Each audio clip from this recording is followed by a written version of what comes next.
Good afternoon, good morning, everyone, depending on where you're joining us. My name is Diana Rivera with Vital Village Networks, and I'm thrilled to welcome you to the second session of Vital Village Networks of Opportunity for Child Wellbeing's 2025 webinar series, Rooted in Connection, Rising in Power. During this series, we'll be hearing from leaders across the country who are committed to centering people, relationships, and connections to bring about long-lasting community transformation and systems change. And we're honored to be joined by three powerful movement leaders who will share reflections from LGBTQIA+ justice movements and what it means for movement solidarity, movement sustainability in our current moment. As we begin our time together, I'd like to acknowledge that we are continuing to strengthen our language justice practices. And this webinar series will be available in Spanish with simultaneous interpretation services provided through our partners at the Community Language Cooperative based in Colorado. So at this time, I'd like to welcome Vidya to provide us with a brief orientation around language justice. Thank you, Vidya. Thank you very much for having us here and for practicing language justice. My name is Vidya Sosa, and I am here with the Communal Language Co-op, and we're here to help create a space where everyone can participate and engage in the language of their heart or the language that they feel most comfortable in. We will use simultaneous interpretation to create this space. When I finish saying this in Spanish, we will turn on interpretation and you will see a globe icon at the bottom of your screen. Please select your preferred language there. Hola, muy buenos días, buenas tardes. Muchas gracias por tenernos aquí, por practicar la justicia del lenguaje. Mi nombre es Vidia Sosa y estoy aquí con la Community Language Co-op y estamos aquí para ayudar a crear un espacio donde todos puedan participar e involucrarse en el idioma de su corazón o en el idioma en el que se sientan más cómodos. Usaremos la interpretación simultánea para crear este espacio. Cuando termine de decir esto, activaremos la interpretación y verá un icono de globo abajo en su pantalla que dice interpretación. Por favor, seleccione su idioma preferido ahí. Thank you very much. Please go ahead.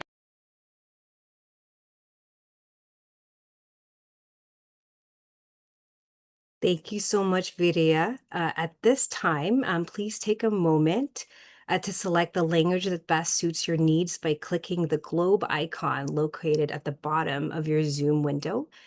You can also follow the instructions on your screen as well.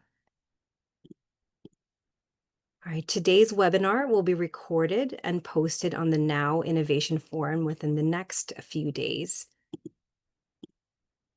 We encourage you to engage with us by sharing what resonates with you in the chat box and submitting questions through the Q&A feature.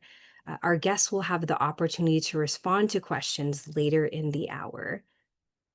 While we'll be together only for a brief time, it will be packed with stories from the field and lessons for us to take back to our own practices. We'll share a brief overview of Vital Village Networks and Now, followed by remarks from our moderator and featured speakers. And later, you'll have an opportunity to post questions before we wrap up with a few announcements and upcoming opportunities. Whether you're joining us for the first time or have been with us in the village for a while, I'd like to offer a brief overview of Vital Village Networks. We are a collective of change makers committed to pioneering sustainable approaches to transforming child, family, and community well-being. We are rooted in Boston with a broad network of peers and partners across the country, all connected through the networks of opportunity for child well-being, better known as Now. We are bonded through our guiding principles of creating shared spaces for belonging, learning, engaging, and transforming our communities together. To learn more about our work and share your own stories, we invite you to visit the Now Innovation Forum, where you'll find a variety of tools, resources, and stories of leaders working collaboratively to shift what it means for our children, our families, and our communities to thrive. Now that you've been oriented to Vital Village Networks, and now I'd like to highlight the central question we hope to explore through this year's webinar series. How can nurturing our connected roots help build and sustain our collective power? Particularly in this political and economic climate of the moment, these questions are critical to creating a world where our children, families, and communities thrive. I'm excited to welcome our moderator for today's conversation. Lisa Fujii Parks is the Associate Program Director with Prevention Institute and serves on Vital Village Network's National Advisory Board.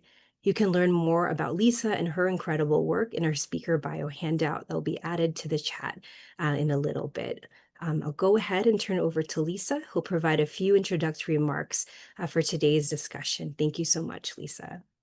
Thank you, Diana. Really appreciate this opportunity, and hello, everyone.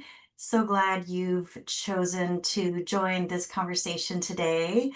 Really grateful for your presence, and this topic feels really important, and it feels really special to be able to gather and reflect and hear from movement leaders and really nourish our minds, our hearts, and our connections at this time. So thank you all so much for joining. And what a great theme to focus on, this question of how do we nurture our connected roots to sustain our collective power, and focusing today on LGBTQ plus justice movements. So as a queer person, as a person who's been a part of these movements for many decades now, um, I want to acknowledge that we are intersectional people as Two-Spirit, LGBTQ plus IA folks, and our movements are intersectional. And we also have some unique perspectives. I think one of the things I really value about LGBTQ plus justice movements is the way that our lives help to dispel false binaries and really open up possibilities outside of those false binaries. So we have a lot of strengths to offer, and we also, as intersectional folks and movements, draw from many other justice movements. So those are some of the topics that I think we're going to be able to dive in together on today. And I'm not seeing you all, but I'm really grateful to recognize some names of folks who've joined today and also see some new names. And I'm trying to imagine us in a circle, sitting together, feeling each other's presence. Please know that your presence is valued. Please use the chat to share your reflections and questions, and we'll have time for dialogue. But as Adrienne Marie Brown says, there's a conversation in this room that only these people in this moment can have. And so our opportunity is to find that conversation together. So with that, I am very honored and delighted to introduce our two speakers who will help us dive into this question of our interconnected roots and how those roots nourish our collective action for movement sustainability. So today we have A Center and Jasmin from Lavender Phoenix. We're going to start with Galloway. So please, Galloway, go ahead and take it away. Thank you so much. And I'm trying to turn my camera on, but it won't allow me. But I'm so excited to be here with y'all. My name is Galloway, they, them, and I'm the advocacy manager at the Forney Center, joining you all from Lenape-Hoken land, colonized as New York City. And again, thank you so much to Diana and for Lisa for grounding us in this space and in this time together. And as Lisa so beautifully said, what now more than ever is an opportunity for us to collectively build and learn and share together. So I'm really honored and excited to be able to do that with y'all.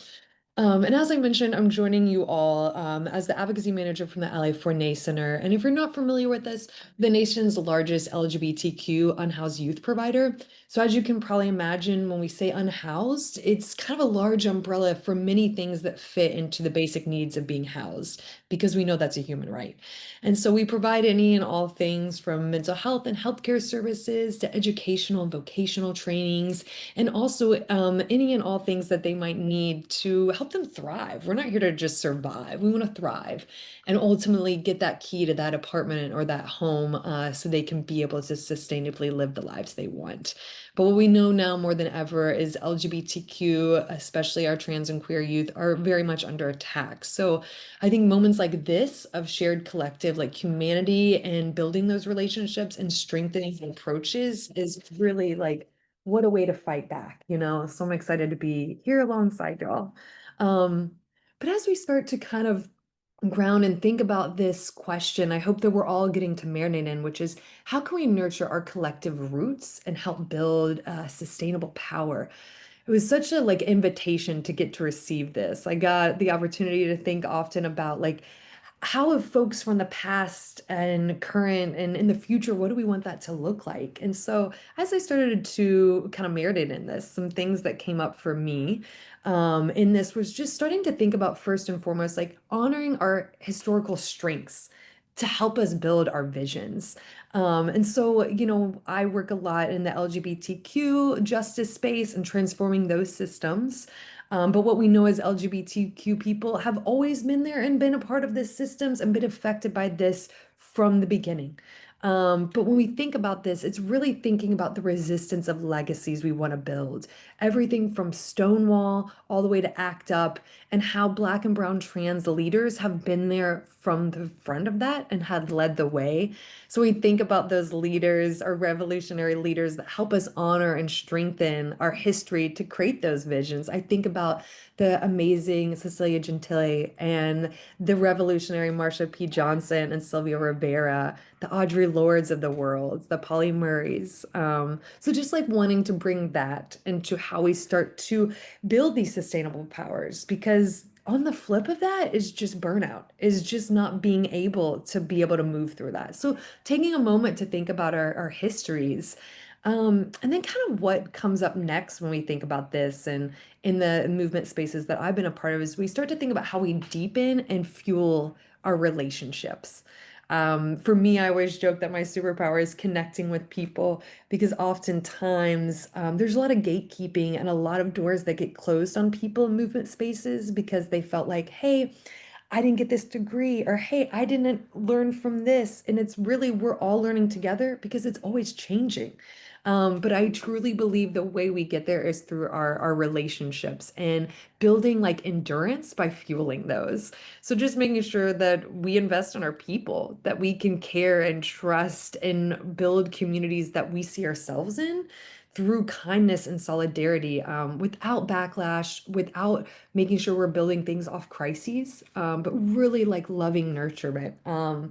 I always say like it's amazing how we can be on the front lines of so many vulnerable moments at protests, at sit-ins, but sometimes I don't know how that person's doing or what they're doing after or what their hobbies are.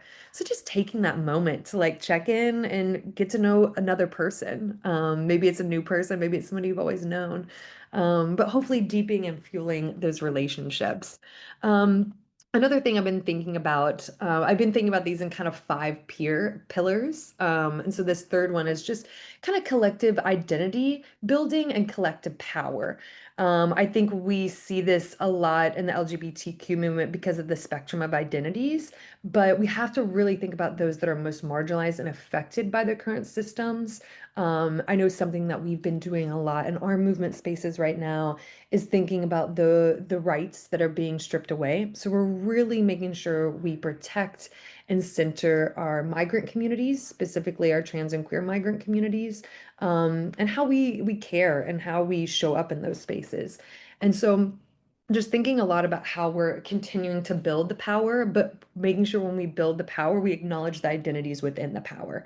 Because what we know is white supremacy is constantly pushing for privilege and constantly pushing for leadership to look a certain type of way. So just thinking and pausing and really looking around at the voices and those that are in the space.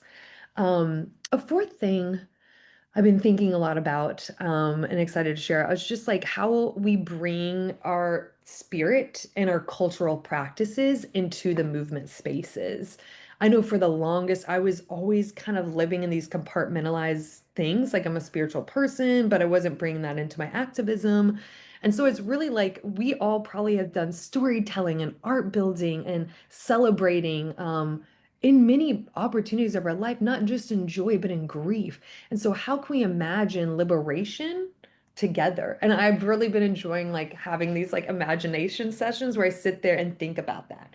So something currently we are navigating in New York City is we're about to have a new mayor. So it's really like sitting and thinking about like this person that I might vote for, like what would that feel like as the mayor? And so just having those opportunities to really visualize and then also bring in our other like maybe skills and talents. I love art as a form of abolition. So wanted to bring that into how we culturally work and keep our sustainable movements alive through spirit and cultural building. And then last thing I want to share is just like our shared root systems, how we can grow and build those together.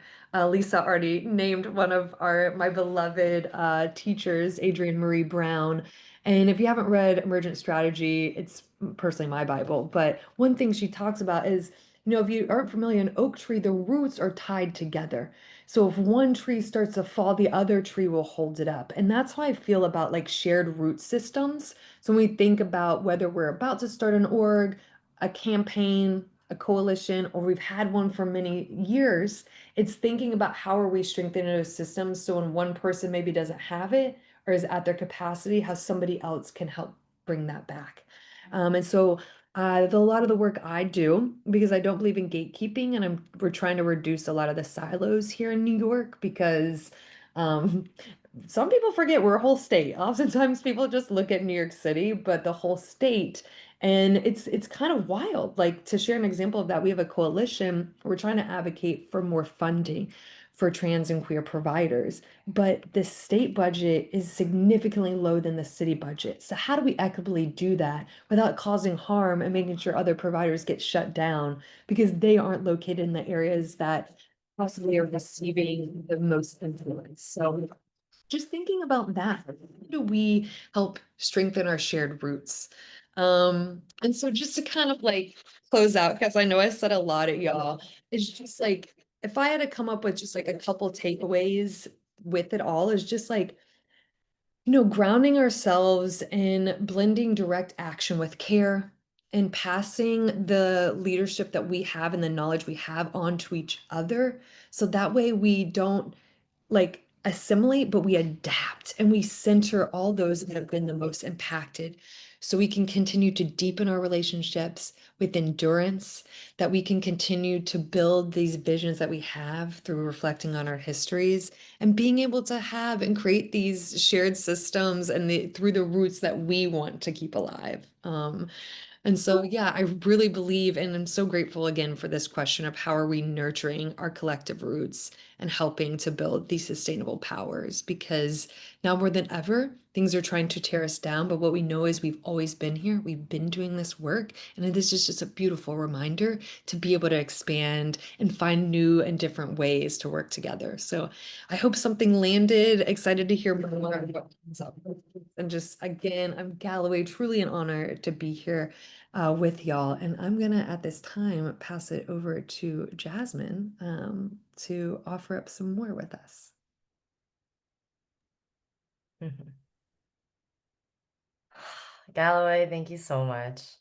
I feel very nourished by your energy and your words. Oh, yeah, thank you very much. Just soaking that in. Um, yeah, thank you all. I'm very honored to be here. I'm really excited to connect with you all, and hopefully this is not the last time we all connect. I'm Jasmin. I use she, her pronouns. I am the Healing Justice Organizer at Lavender Phoenix. You can move to the next slide, thanks. So I wanted to talk a little bit about healing justice in these dire times, in these conditions. Next slide.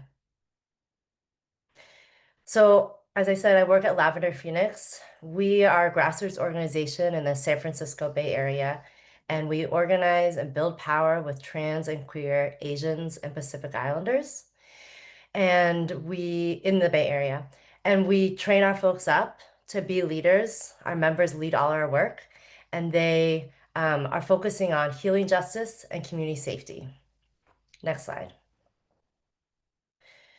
Want to take a moment to just like name and honor the conditions that we are living in right now. It's a lot. Like It's really dire out there. I mean, it always has been, but this moment is revealing the depths of fascism and white supremacy in our culture, in our country right now. You all know what's happening nationally, right? The attacks on trans people and trans healthcare, on immigrants, and all of our basic civil rights. A lot's happening here in the Bay right now. Just this morning, right before I got onto this call, I got an alert that two Palestinian folks are being detained at San Francisco International Airport. They have visas. They're here to speak at churches and synagogues in the Bay Area, but they are being detained right now as the Muslim ban is being reenacted by the administration. You also probably all know and heard about the ICE raids in LA. They're also happening in San Francisco and in the East Bay here. And protesters have been throwing down to protect these folks, and there have been massive attacks by the police on these protesters. The Marines, like bringing in military forces to repress freedom of speech right now. This is really intense. This is really dire. This is fascism in play. And while this is all happening also in San Francisco, we have a new mayor, Mayor Lurie, and he is continuing this legacy in San Francisco. San Francisco, that is seen as a sanctuary city for trans and queer people. Every June, our Pride Month, a month where we are celebrating and honoring a riot that happened because of police brutality in New York City, as well as Compton Cafeteria in San Francisco, which happened a few years before the Stonewall riots. Check that out as well. So during our month, during Pride Month, the San Francisco supervisors and mayor take away funding. This is the budget cycle that's happening here. In this month, they take away funding. They've been taking away millions of dollars from services that actually care for our people, like the food bank. The whole budget was taken away last year. Early childhood education, healthcare services, HIV/AIDS testing and care, services for houseless folks are being cut. Thousands and thousands of care workers are about to be laid off in San Francisco.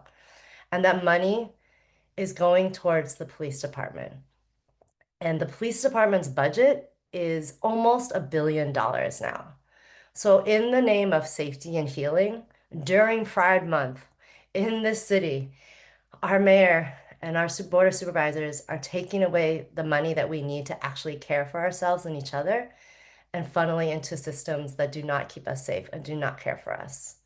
Services that probably a lot of you all like are part of, offer, participate in, receive, that we need, that's being cut. And we know the impacts of that. That's already happening, that people are going to be sick, disabled, poor, houseless, locked up, and uncared for. So the conditions are really dire. Just want to take a moment and feel that. I know that's a lot. I've been really dysregulated this week with hearing all the alerts about ICE in my area. But this is what is happening. Take a breath and let's move to the next slide.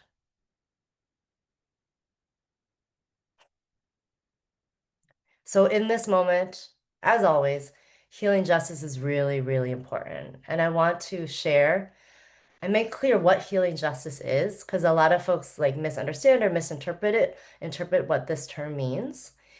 Healing justice is not self-care. Like this morning when I heard the news about what's happening with these detainees in San Francisco airport, I cried a little, I sang, I moved my body, right? I needed to do something for myself. And that's beautiful and very necessary and important. And that's not what healing justice is. Healing justice is an organizing strategy. It's a framework for how we organize together and build power. And it's specifically trying to intervene on intergenerational trauma and violence in our communities through collective healing practices and collective spiritual practices, not just the individual, right? Not that each individual isn't important, but that's not actually what we're working towards. We're trying to create liberation and freedom for everyone. Kara Page of the Kindred Southern Healing Justice Collective in the southeast part of this country coined this term in the early 2000s while they were experiencing a lot of fascism, a lot of white supremacy, attacks on Black and brown bodies, while they were also um, seeing that their ancestral healing practices were being criminalized, like peyote was being criminalized there. And they were also seeing so many organizers burning out, right? Because there was so much violence, so much grief, so much like constant of that folks are burning out. So they said, we know that we need to have a healing justice framework in this organizing so that we can be sustainable. I really encourage you all to read the Healing Justice Lineages book by Kara Page and Erica Woodland. Next slide. So just a little bit about, oh, and I wanted to name, I was just listening to this great podcast, The Fascism Barometer, that A Jurisdiction is hosting, and Malkia Devich shared this. It does a lot of really powerful grief work. And they said something about organizing as a grief practice.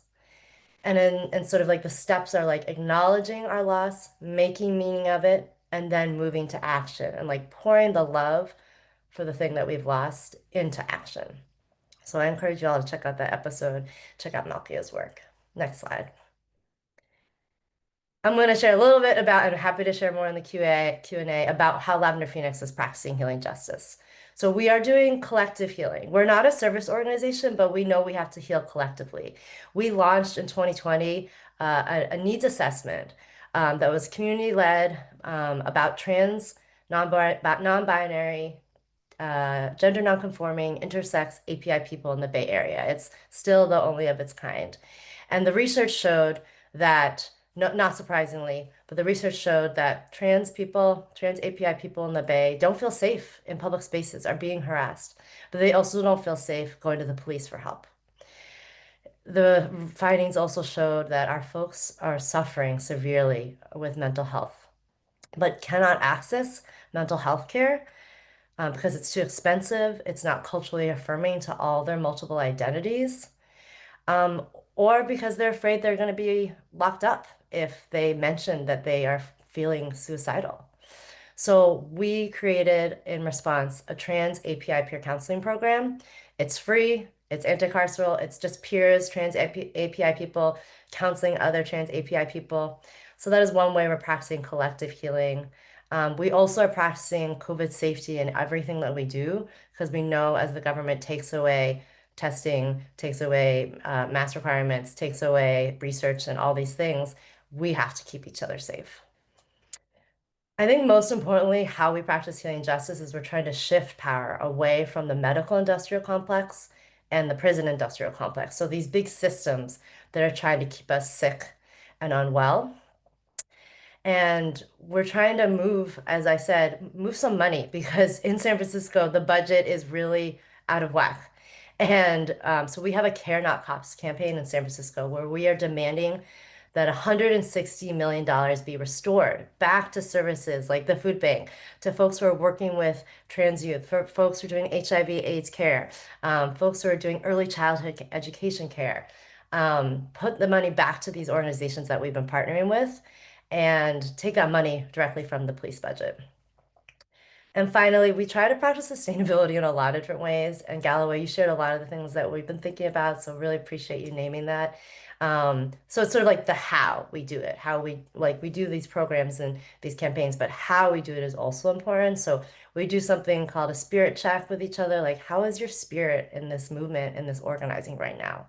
My spirit's been a little dysregulated lately, or whatever. So acknowledging that what's going on for you below the surface. Asking for help. That is like a huge practice at Lavender Phoenix with our summer interns who just started yesterday. They have to ask for help every week in our staff meetings. So it's a practice we really value to practice interdependence and abundance with each other. Constantly, we also need to be combating the false sense of urgency. Like even while these crises are happening this week, my phone is blowing up every day with alerts about ICE, about the detainees, all these things. How do we still move, not just from a false sense of urgency, well, of course, facing reality of what's happening.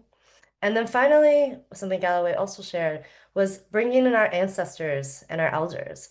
So Lavender Phoenix created years ago an oral history project called Dragon Fruit Project, where we interviewed our trans and queer API elders. And two of those folks, Steve Liu and Vince Crisosimo, we invited them in last year or a little before that when the genocide in Gaza was happening, when we were all witnessing and seeing this mass loss that was happening, and we were all feeling that. So we asked these folks, Vince and Steve, who were and are very active in the HIV/AIDS movement, starting the first like API focused like education advocacy HIV/AIDS work in San Francisco.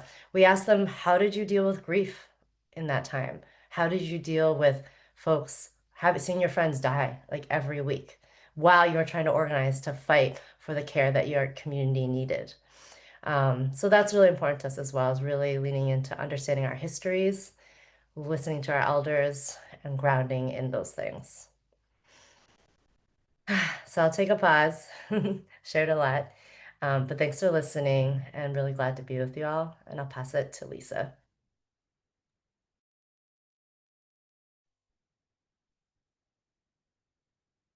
You all did an amazing job with time. We're actually a little bit ahead of schedule, I think. Folks who have been listening, please feel free to put any comments, reactions, questions in the chat to share about your own work and approaches to nourishing our connected roots for movement sustainability. And while folks are doing that, yeah, let's dive in. I'd love to get us started. Yeah, thank you both so much for that generous and passionate sharing about the work that you do and just such clear wisdom about how to go about it. And so one of the things that really struck me was um, the, I think, Galloway, you talked about art and creativity and vision. And Jasmin, yeah, you also talked about, so many collective practices that help us move toward the systems and the ways of being that we need and deserve and want, which to me is like creativity, right? Like we're not just opposing the harm, we're really creating these new ways, and there's a lot of creativity in that. So one of my teachers said this is a moment of potency for creativity, that times of severe destruction are actually times of opportunity for great creativity. So I wonder if that resonates for you. I mean, and I know it certainly makes me feel better, that while we're sort of facing this onslaught, okay, there's actually great opportunity here. So I'm curious about your reaction to that and any ways that might be showing up in your work or what it might inspire in you. Yeah, thanks so much, Lisa. And Jasmine, feel free to jump in as well. Love this question. If you can't see, my smile is really big right now because it really is like I've been doing this thing of like the flip of the coin, like when something feels a type of way, what's the other way we can feel? And I truly believe art is that when we're feeling stuck in this moment of fear and fascism. I believe art's gonna, and music and creativity is gonna liberate us there a little bit more. But I was excited when you asked that, Lisa, because we actually did something really creative and fun yesterday. As Jasmine was mentioning, we're experiencing a lot of budget cuts as well. And what we know is, unfortunately, we're still living in this capitalist agenda, and that requires money for a lot of our orgs, a lot of the collective work we want to do. And so yesterday, one thing we did that brought us a lot of joy was a bunch of the other organizations that we coalition build alongside some of our youth. We painted a lemonade stand. And so we've been asking our city council for some three big budget needs around gender affirming care and housing. And so we set up a lemonade stand outside City Hall because they were voting on the budget yesterday. And we were like selling lemonade, and we pretended that like one of the lemonades was $10 million for gender affirming care, and just like cute and creative ways like that, where we're like, oh, that's going to cost you 15 or 10 million. And so it's just really fun to get to paint a sign together. We do that often with art builds when we do protest or rallies or direct actions. But it was really great to like have people feel like they had an opportunity, to feel like they had influence on the budget in a really fun and creative way. And I think sometimes it's easy to get in that like mindset of like, oh, we've done it this way, let's approach that. But every time I get to bring our youth into an action, I learn so much from them, and they teach me how to make chants that have better beats to it. They teach me how to like, draw in a way that like we let them design all our t-shirts, or we're having a fundraiser tonight for trans prisoners' rights. So they're helping to design the artwork for that. And it really is, I think, I said this and I know Jasmin did as well. I think if we all pause a moment and probably just check in on each other and ask like, oh, you love to draw? Oh, you love to drum? Let's make something together. And it's another form of activism that can unite us. But Jasmin, I want to hold and give you space to speak more. Yeah, I love that. And I love that you like brought this up already. Like, yeah, I think it's so important. And I was just grabbing some of our zines. We love zines at Lavender Phoenix. We're very into zines. We have like zines from our Dragon Fruit project. We have like some zines from the campaign. We did one with like some youth at a partner organization, and they like made these beautiful zines. So we love a zine. And but yeah, we do a lot. We do like a lot of cultural strategy work. Jenica is our cultural strategy organizer. Check out our Instagram. He does a great job with that.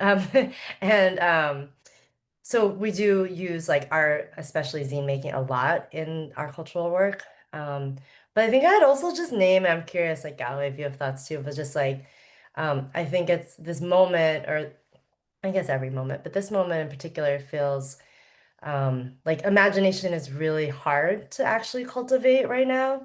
For some folks, for a lot of folks, because it's just there's so much despair, right, in these conditions. But folks have been the right has been imagining this vision for a long time. Their vision is coming true. They're really, probably real pumped. Um, but we have to continue like creating our visions, right? And so, but I think that's really hard when you're like stressed, like you're activated every moment, like like you're experiencing violence, you're witnessing violence, whatever, all these things. Like I think that's like what those things do. Like trauma like cuts off the possibility of future. A lot of the folks that I work with, like young trans people, like and Gala, I'm curious like what your young folks are sharing, like they just can't even imagine living in the future, right? So how could we imagine like a beautiful world, right? And so we do a lot of that lab training side. Obviously, we're creating like these peer counseling programs, and like we're creating our own de-escalation trainings for our folks. Like we are creating alternative worlds, and we ground in that all the time. But like, I don't know. I'm curious, Galloway, if you like, has it been hard for like your young folks to like tap into imagination, or are they like so tapped in because they're like young and like awesome and creative?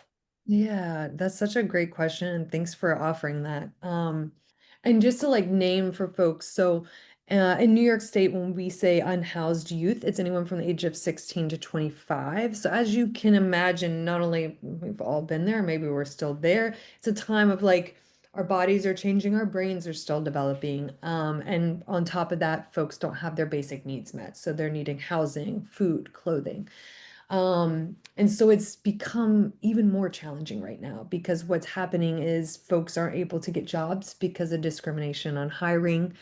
Half of our youth are migrants. So most of them are just fearful in general of like coming in and out of spaces. We're very fortunate here at the Forney Center that we developed a model 3 years ago where we don't call the cops. I mean, we have tons of social workers on site, but we refuse to call the cops and have already had ICE leave several times. So like we have a really strong, more abolitionist practices for how we approach safety.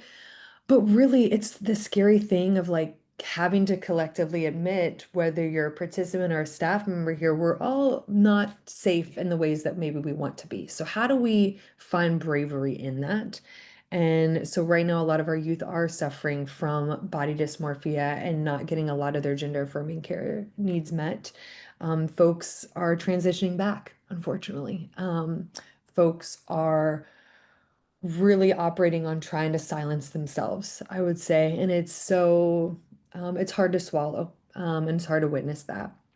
So what we've been trying to do is offer up different places for people to enter in from, because I think the thing is everyone, as we always say, everyone enters into being unhoused differently, and everyone's gonna exit differently. And so one thing we try to do is always meet people where they're at. So oftentimes we hold and offer a lot of workshops and a lot of like community shares. And so this group right now, they all are like leaning on art and creative practices to help with that.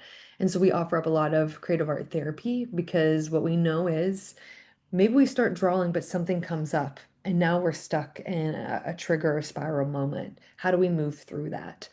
And so we try to offer up like holistic and trauma-informed approaches to how we offer up creative share building, but then it's also the power of like not only the individual self choosing your medium, hey, maybe I'm art, maybe I'm music, but then we create something collectively. So something we did here was everyone contributed to a mural in like the community rooms. That was really beautiful to see, and everybody get to add a piece in.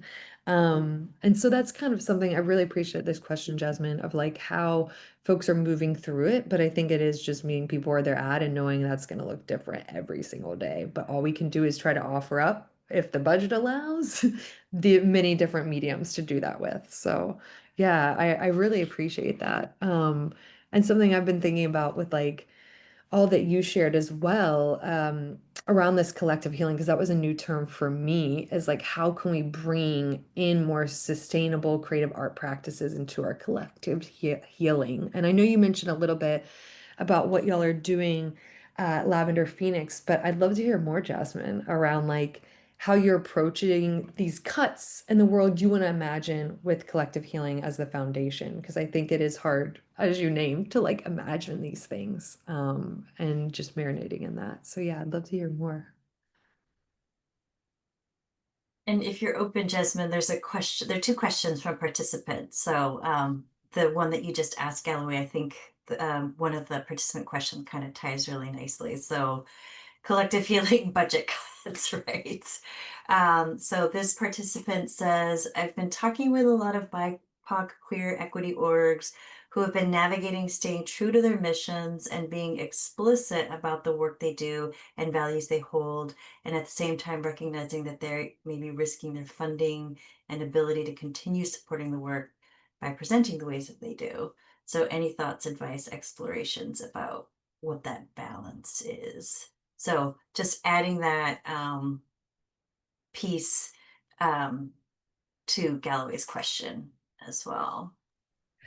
Yeah, I think that's very real. And yeah, feel for whoever is sharing that. Like that's a really hard balance. Um, so Lavender Phoenix, we started out as a marriage equality organization, actually. So it used to be called API Equality of Northern California, or APINC, which Lisa knows that name. But now we are Lavender Phoenix. But when marriage equality passed, did become the law of the land, all our funders pulled out because they're like, oh, that's all that gay people need. That you just need marriage. That's all you need to like thrive in this world, which is of course not true. And so all our funding got cut, and the very small staff then and the other like board community support folks came together and just like discussed like what are we gonna do? Um, and we almost closed as an organization. But they said, no, we cannot let that happen. So we have really focused our resourcing of our organization on grassroots fundraising. So we actually don't take any government money and we don't take any corporate money. Um, And no shade on anyone who like does that. That's like this is necessary, as Galloway is like saying. It's like we live in capitalism. That's real. But we made an intentional choice because we didn't want to depend on funders who are like, oh, trans things are in right now. Oh, now they're not. I'm gonna take away the money or whatever.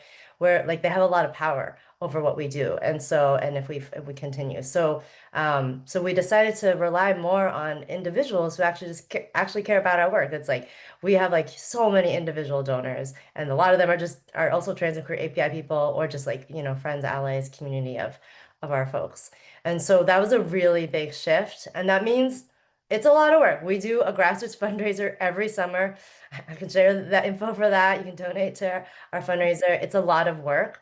But so that's how we have navigated that. We have decided to not take funding from on like shaky on like unpredictable resource funder sources.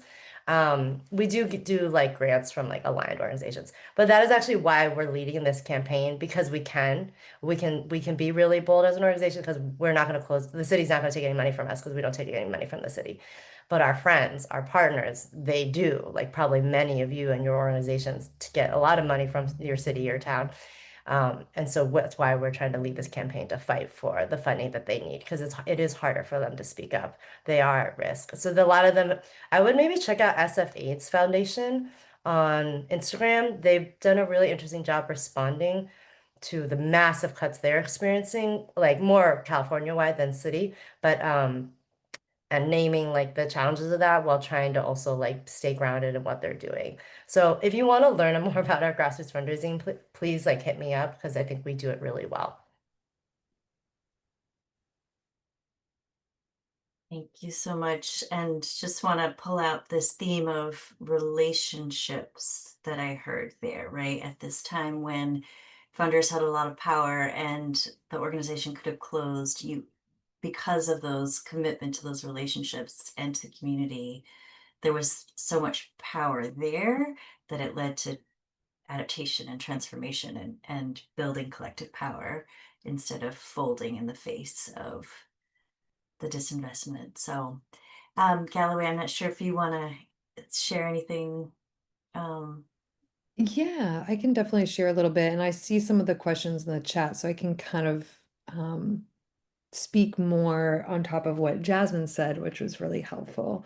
And I think it's just like, again, like grounding in your mission, but also like tapping back in. I think sometimes like, and I love the way that you brought this in, the collective healing part, Jasmine, because this can feel, I know for me, a little sticky. Like it does start with self.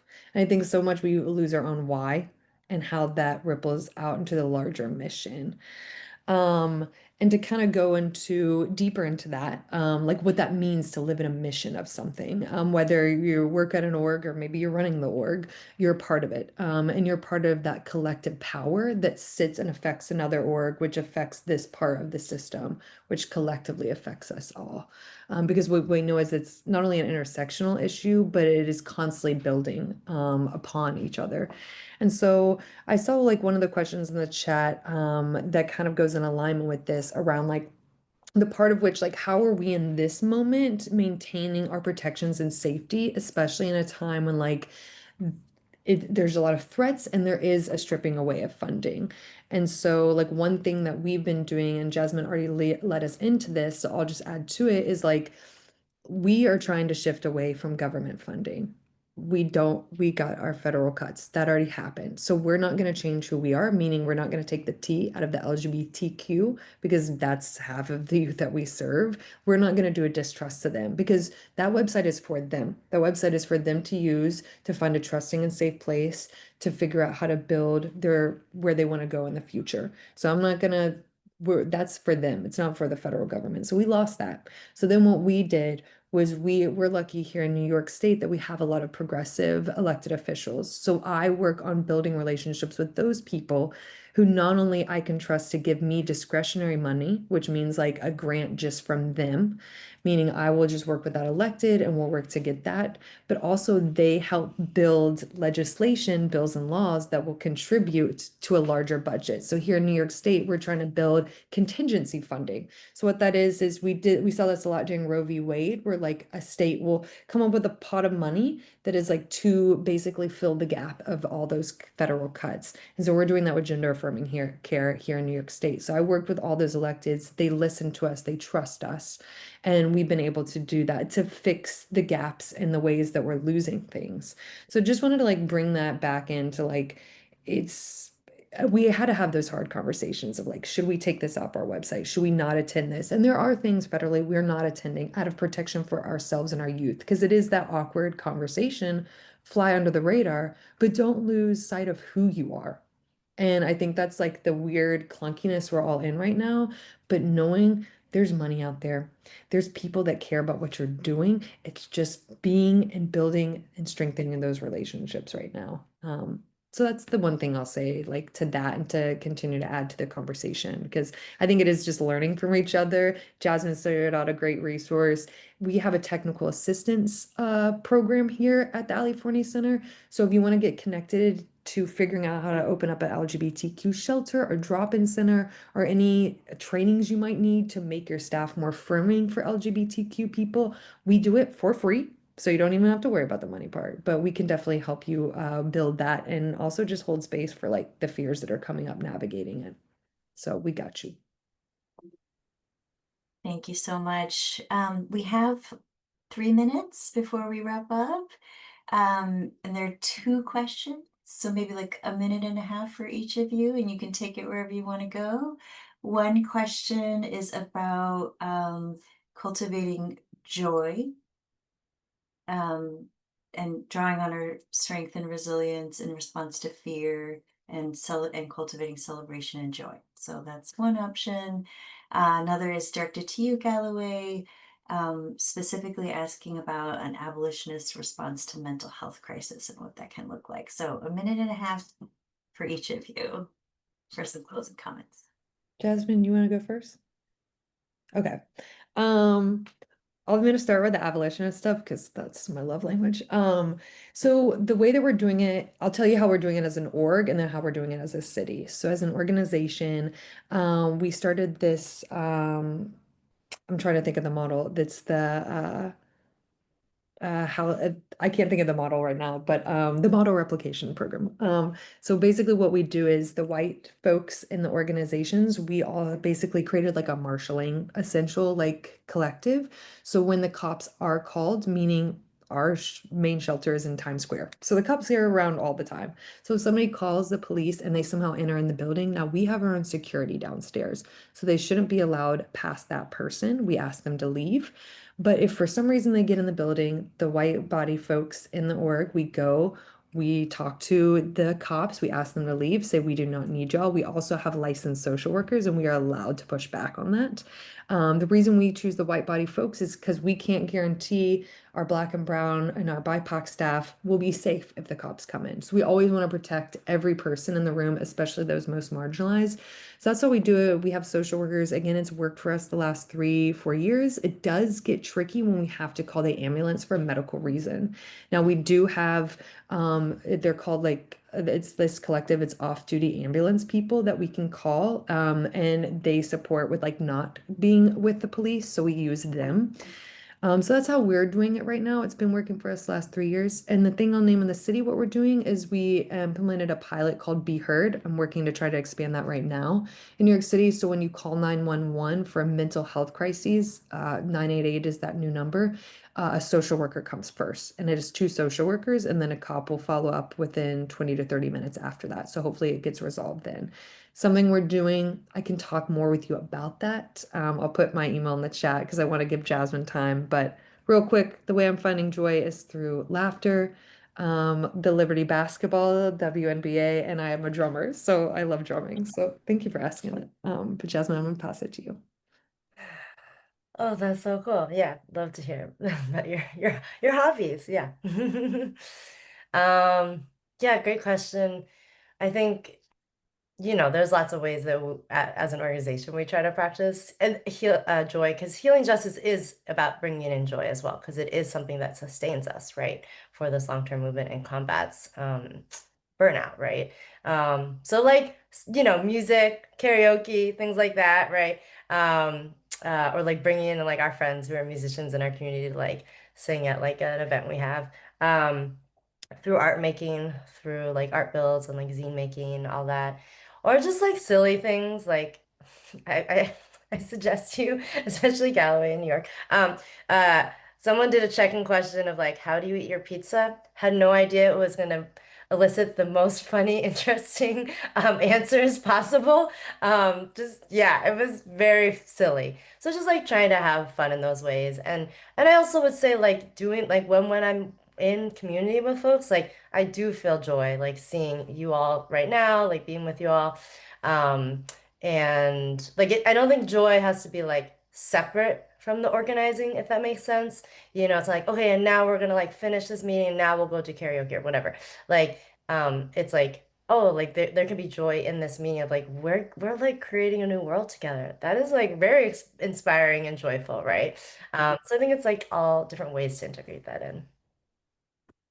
Thank you so much. You both are true movement leaders with so much experience and wisdom. We all have so much to learn from you, and just want to extend so much gratitude for your generous sharing today. It's such a treat to get to learn from you, and I imagine the participants as well who are engaged in different types of work, just to hear about how you go about your work, what you're working on, the strategies, the values, the practices. It's really inspiring. So just incredibly deep gratitude. The word holistic is coming to mind. It's not, and I think that is one of the things that sort of queerness, transness brings, is this full spectrum of like, it is the joy, it is the resistance, it is the grief, it is how we hold all of that and hold all of ourselves and each other in these intense times, and keep the care, keep the healing, keep the transformation going on this journey. So thank you all so much. I'm going to hand it back to the Vital Village Network team to close us out.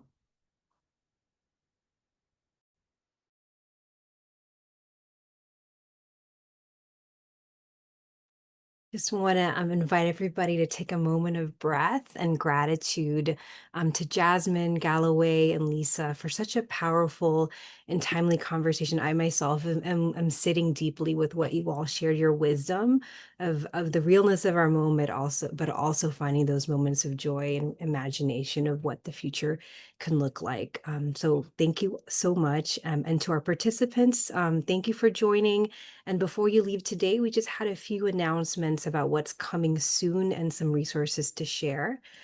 After this session, you'll receive a link in the chat and in our follow-up email around a reflective action guide for your personal use that you can use to consider what you're hearing, reflect on it, and consider some of the actions you might want to take around building community power and really thinking about healing justice as a movement strategy work. And it's a tool available in Spanish and English. Thank you to Jasmin and Galloway for dropping in your contact. Maybe that's one action step of reaching out to them to learn more and connect further. We also hope to invite you all and join us for our next peer learning cluster workshop next week on June 17th, exploring mutual aid in action. And you can register using the QR code here or the follow-up link that will be shared as well for this workshop. We are thrilled to share that registration is now open for Vital Village Network's 12th Annual National Community Leadership Summit coming up this October 22nd, 23rd, 24th in Boston. You can check out our website, vitalvillagesummit.org, to register. You can submit an abstract to our lightning talk program and learn more about this upcoming gathering, and hope you can join us. We encourage you to tune in to our podcasts, In the Arena with Now. Listen to our first 2 seasons as well as our current 3rd season. You can find it on the forum as well as anywhere else that you get your podcasts. You can also learn more about Vital Village and our work with coalitions to build community power through connection. And this tool, the Now Playbook, is a resource guide to transforming community capacity to advance equity. So encourage you to check that out as well. One final resource, a dignity-centered guide to reflecting on cooperative funding structures. Appreciate what folks have shared around sort of the landscape of relationships and funding, a guide developed by leaders to consider funding partnerships grounded in equity and power sharing, also available on the forum. That just sharing again another deep words of gratitude for your time. We look forward to staying connected through the forum, social media. We hope to see you at our next webinar in November. And until then, just hoping everybody stays safe. Wishing you all a lovely and grounded day. And please take care of yourselves, your families, your communities, and one another. Thank you so much for joining.